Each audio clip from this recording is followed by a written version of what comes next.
What if I told you that stupidity isn't just the absence of intelligence, but something far more insidious? A force that can transform brilliant minds into instruments of destruction. What if the greatest threat to civilization isn't evil people doing evil things, but ordinary people who've simply stopped thinking? Picture this. A renowned scientist with multiple degrees suddenly starts believing and spreading dangerous misinformation. A compassionate teacher begins endorsing harmful ideologies. A loving parent starts making decisions that endanger their own children. These aren't evil people. They're intelligent, well-meaning individuals who've fallen victim to what Dietrich Bonhoeffer called the power of stupidity. And here's what makes this truly terrifying. It's not happening to other people. It's happening to people just like you and me. This isn't just philosophical speculation. In 1961, Stanley Milgram conducted his infamous obedience experiments at Yale University. Ordinary volunteers were instructed by an authority figure to administer what they believed were increasingly painful electric shocks to another person. Despite hearing screams of agony, 65% of participants delivered shocks they thought could be lethal. These weren't sadists or mentally ill. They were normal people who had temporarily surrendered their capacity for independent moral judgment.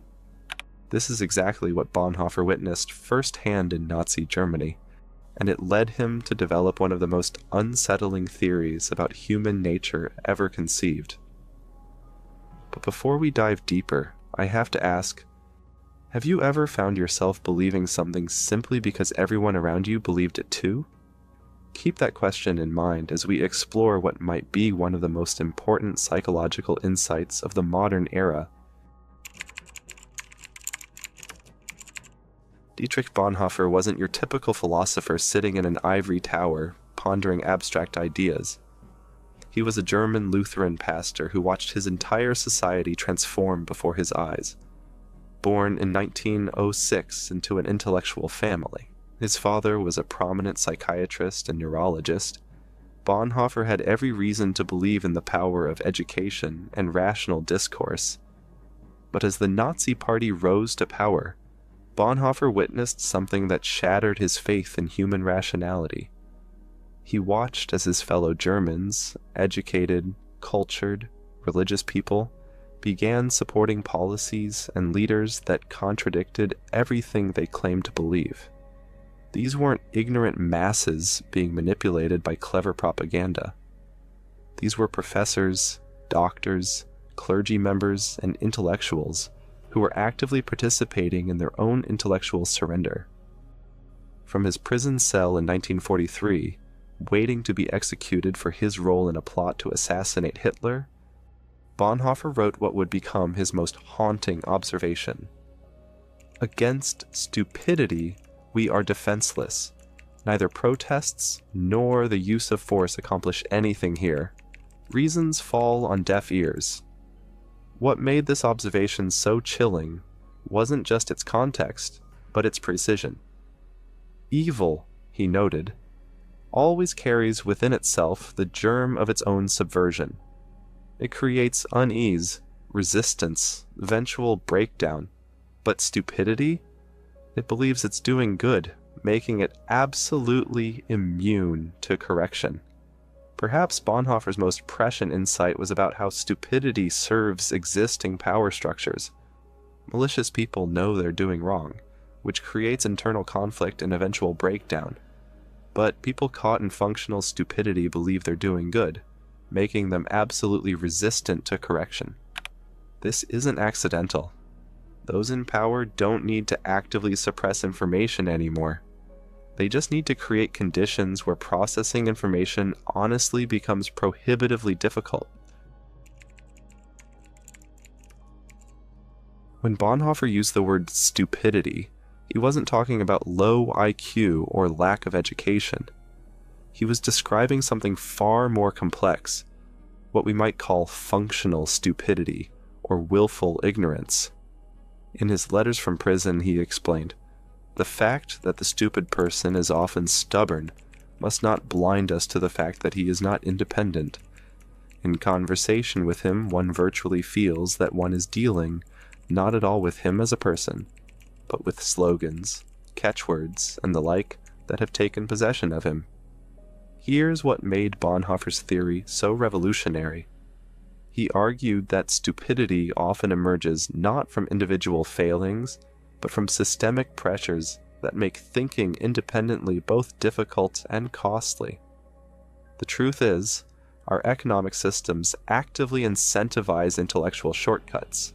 Social media platforms make billions when users react emotionally rather than think critically. News outlets get more clicks with outrage than nuance. Politicians win elections with simple slogans rather than complex policy proposals. When people are working multiple jobs, drowning in debt, and constantly bombarded with information, intellectual surrender becomes a survival strategy. What economists call rational ignorance emerges. It becomes more efficient for individuals to remain uninformed about complex issues than to invest the time and energy required for genuine understanding. But this individual rationality creates collective irrationality, exactly the dynamic Bonhoeffer observed in Nazi Germany. The result isn't just individual choice, it's structural pressure toward intellectual surrender, and our brains, stressed and overwhelmed, are perfectly designed to comply. While economic systems push us toward intellectual shortcuts, our brains are actually wired to comply. Leon Festinger's groundbreaking research on cognitive dissonance in the 1950s showed exactly how this works psychologically. When people encounter information that contradicts their beliefs, their brains fight to reject it. But here's what Bonhoeffer understood that modern psychology has confirmed. This process is amplified when people are stressed, overwhelmed, or economically insecure. Exactly the conditions our current systems create. Bonhoeffer observed that stupidity often emerges in group settings, writing, "It becomes clear that stupidity is not a psychological problem, but a sociological one." He noticed that perfectly rational individuals would abandon their critical thinking abilities when they became part of a larger group or movement. This insight was decades ahead of its time. Solomon Asch's conformity experiments in the 1950s demonstrated exactly what Bonhoeffer had witnessed. When surrounded by a group giving obviously wrong answers, 75% of people will go along with the crowd at least once, even when they know the group is wrong. Now, imagine how this plays out in our digital age. Social media algorithms create echo chambers that make this transformation easier than ever. A 2018 study by MIT researchers found that false information spreads 6 times faster than true information on social platforms. But here's the crucial insight. It's because false information often feels more emotionally satisfying than complex truths. When someone shares misinformation that confirms their worldview, they're participating in a system that rewards intellectual shortcuts over careful analysis. The algorithm feeds them more of the same, creating echo chambers that act like intellectual quicksand. Have you ever noticed how your social media feed seems to show you exactly what you want to see? That's not an accident. It's the architecture of chosen ignorance in action. We see this pattern play out repeatedly throughout history. The Salem witch trials weren't conducted by evil people, but by God-fearing community members who genuinely believed they were protecting their neighbors. The Red Scare of the 1950s wasn't driven by malicious actors, but by patriotic Americans who sincerely thought they were defending democracy. In each case, intelligent, educated people abandoned critical thinking in favor of group consensus and emotional certainty. If our brains and systems are rigged against us, how do we fight back? Bonhoeffer believed that breaking free from stupidity requires what he called costly grace, the willingness to think independently even when it's painful, unpopular, or dangerous. But now we understand we're not just fighting social pressure. We're fighting millions of years of evolution and billion-dollar algorithms designed to exploit our mental shortcuts. On an individual level, we can cultivate what psychologists call intellectual humility, the recognition that our knowledge is always incomplete and potentially wrong. This means actively seeking out information that contradicts our beliefs, not to torture ourselves, but to test whether our beliefs are worth holding. Here are some concrete practices that can serve as your daily resistance against intellectual surrender. First, practice intellectual friction. Set aside time each week to read thoughtful arguments from people who disagree with you, not to change your mind necessarily, but to test whether your convictions can withstand scrutiny. Second, embrace productive ignorance. When you find yourself absolutely certain about something, ask what evidence would change your mind. If you can't think of any, that's a red flag. Third, slow down your sharing. Before posting anything online, take 60 seconds to verify it from an independent source. That brief pause can break the algorithmic cycle that feeds on our emotional reactions. Finally, practice saying, "I don't know," when you actually don't know something. In a world that rewards confident ignorance over humble uncertainty, admitting gaps in your knowledge becomes a radical act. But individual practices aren't enough. We also need structural changes that make intellectual honesty easier and more rewarding. This means requiring social media platforms to disclose their algorithmic biases and how they curate content. It means funding comprehensive public media literacy campaigns that teach people how to evaluate sources and evidence. It means designing online platforms that reward intellectual humility over tribal certainty. Most importantly, we need economic policies that reduce the stress and uncertainty that make people vulnerable to intellectual shortcuts. When people aren't constantly worried about healthcare, housing, and employment, they have more mental bandwidth for careful thinking about complex issues. Bonhoeffer's theory was brilliant for its time, but here's what he couldn't have known. This isn't just about moral surrender or social pressure. Modern neuroscience reveals something far more unsettling. Our brains are literally wired to fall into functional stupidity. Think about it. Bonhoeffer witnessed Nazi propaganda spreading through newspapers and radio broadcasts, but we're living through something exponentially more dangerous. We've gone from Nazi propaganda to social media algorithms that know exactly which psychological buttons to push, and now we're entering the age of AI deepfakes that can fabricate reality itself. The threat isn't just escalating, it's targeting the very architecture of human cognition. This isn't just about Nazis or propaganda, it's about the wiring of your brain. Our minds evolved to prioritize speed over accuracy, to trust familiar sources over unfamiliar ones, and to seek information that confirms what we already believe. These were survival features that helped our ancestors make quick decisions when hesitation meant death. The scariest part? We're all vulnerable, no matter how smart we think we are. The mechanism is exactly what Bonhoeffer described.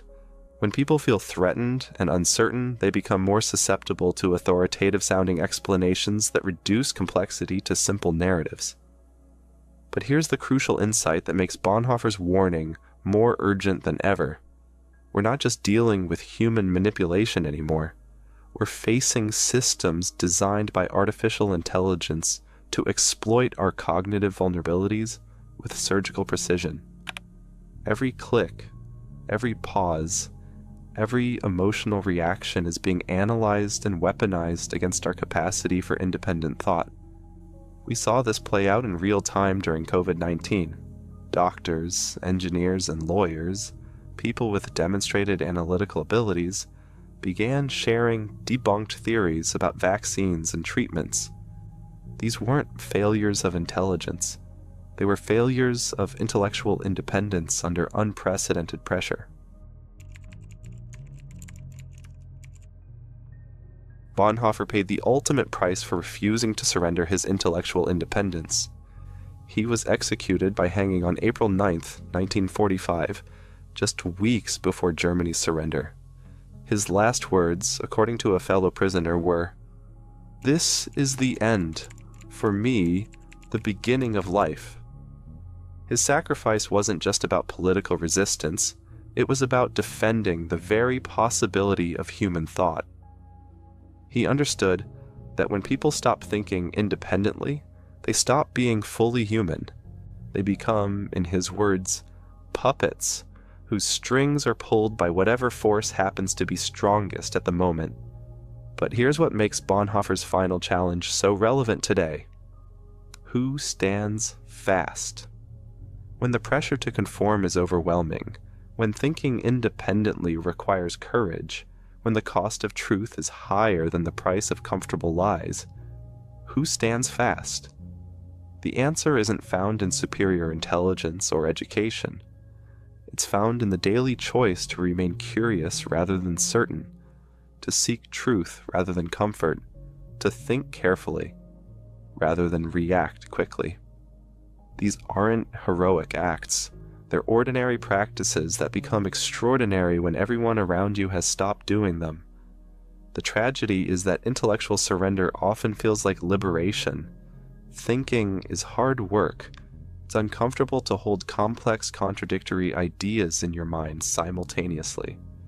It's painful to admit you might be wrong about something important. But Bonhoeffer argued that this discomfort is the price of remaining human. In a world that profits from our intellectual surrender, choosing to think for ourselves becomes a radical act. This brings us to perhaps the most uncomfortable truth of all. We're all susceptible to functional stupidity. The moment we think we're immune, we've already begun to succumb. The price of intellectual freedom is eternal vigilance, not against external enemies, but against our own tendency to stop thinking when thinking becomes difficult. Bonhoeffer's theory of stupidity is unsettling precisely because it's so accurate. We see it everywhere. Intelligent people believing obviously false things, educated individuals making catastrophically bad decisions, well-meaning citizens supporting policies that contradict their own values. The problem isn't that people are getting less intelligent, it's that our systems increasingly reward intellectual shortcuts over careful thinking. But within this sobering diagnosis lies genuine hope. If stupidity is partly chosen, it can also be rejected. If it's partly structural, structures can be changed. If it's the result of cognitive overwhelm, we can create conditions that make thinking easier rather than harder. Think of critical thinking like physical exercise. It's uncomfortable at first, but essential for strength. Just as we wouldn't expect to run a marathon without training, we can't expect to navigate complex information without practicing intellectual discipline. The mental muscles required for independent thought need regular use, or they atrophy. The next time you find yourself absolutely certain about something, the next time you catch yourself dismissing contradictory evidence without consideration, the next time you feel the comfort of having all the answers, remember Bonhoeffer's warning. Functional stupidity doesn't announce itself with fanfare. It whispers that you already know everything you need to know. And in that moment of recognition, you have a choice. Will you surrender your mind for the comfort of certainty, or will you choose the more difficult path of intellectual independence? The question Bonhoeffer leaves us with isn't whether we're smart enough to avoid stupidity. It's whether we're committed enough to keep thinking when thinking becomes inconvenient, uncomfortable, or costly. In a world that profits from our intellectual surrender, choosing to think carefully and independently becomes one of the most important things we can do. Here's my challenge to you. This week, Find one belief you hold strongly and spend 30 minutes researching the best arguments against it. Not to torture yourself, not to become paralyzed by doubt, but to practice the kind of intellectual courage Bonhoeffer died defending. If your belief survives honest scrutiny, you'll hold it more confidently.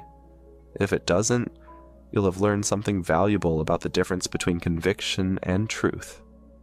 The future of human dignity might just depend on how we collectively answer Bonhoeffer's challenge. If this video has made you question something you thought you knew for certain, that's not a weakness. It's the beginning of intellectual courage. Share this video with someone who isn't afraid to think deeply, even when it's uncomfortable.